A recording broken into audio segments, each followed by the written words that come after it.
I'm standing here with Kim Churchill. Hello, Kim. Hello, Bill. Now, Kim, what I'm going to do is I'm going to take a very popular art form and I'm going to tip it on its head. We're going to go for the money shot first, okay? Okay. You're about to go to America and you're about to tour with somebody, and I'm just a little bit giddy about that. Tell me about what you're going to do in America. I'm going to do the opening slots for a guy called Billy Bragg. Oh my God. Yes. How the hell did you jag that one? A bottle of scotch. Elaborate. We were sharing artist transport to the Winnipeg Folk Festival. Yep. And we got talking and sort of enjoyed each other's company for half an hour, and he watched my show and I watched his show, and I had a bottle of scotch, and we drank the bottle of scotch, and at some point in the evening he sort of said, "Hey, you should come and do this tour in the States with me," and I said, "Done." So that starts middle March?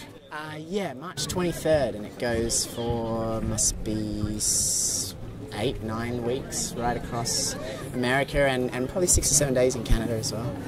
You've done some touring in Canada before, but is this your first real foray into America? Yeah, I've sort of done patches, like I'd go over for a festival or a showcase event or something like that. So yeah, this is definitely my first tour of America, a pretty epic way to start. Now, you're still a young bloke, and we won't go into, numbers, because numbers are just, They're not important. No, they're not. They're for mathematicians. But fair to say, doing a support for Billy Bragg at your tender young age, do you ever sort of get to a point in the night or early morning and you just think, is that actually happening? Yeah, definitely. It's the opportunity to sort of hang out with a person like that, I think, as much as anything, because of soak in a bit of his philosophy on life and what he's learnt and what he's seen, and the concept of travelling around in that environment is definitely something that is hard to believe is going to happen. There's not much point worrying about it or anything, because it doesn't matter where my imagination takes the idea of what's going to happen. I'm sure it'll be something completely different.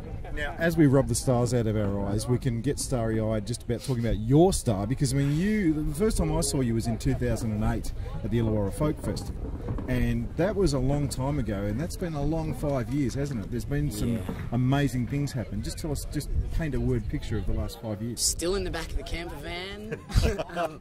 Sort of established fan bases in Japan and in Canada and across Australia, and I think I've released 4 or 5 albums and haven't sort of stopped for a second.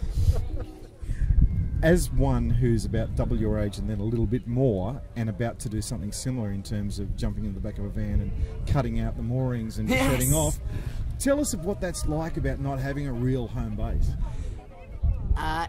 It's very elating, very enlightening, and also I think it forces you to sort of throw yourself in the deep end a little bit, because there's a ridiculous amount of things that all of a sudden you can't have, and it's as scary as it is enlightening.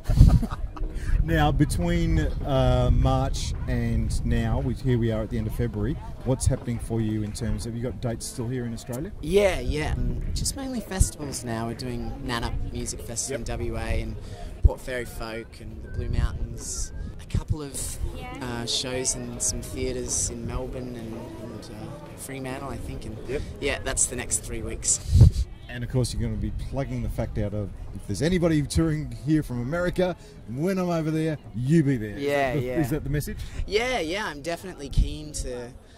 I mean, for me, just the opportunity to be in the States and to be doing so many shows, definitely keen to establish something solid, so that I can go back myself. Blaze that trail. Yeah. Kim, all I can say is make sure that you just inundate your social media with everything that you're doing. We want to hear what you had for breakfast. We want to hear what Billy had for breakfast, what the band did. We want to hear it all. So will you do that for us? Of course, yes. We will know what Billy had for breakfast every day. And you. And me, you. Of course. Yeah, when I get to have breakfast. It's one of those meals musicians often forget about 4 p.m. Yes, if that's breakfast, then have it every day.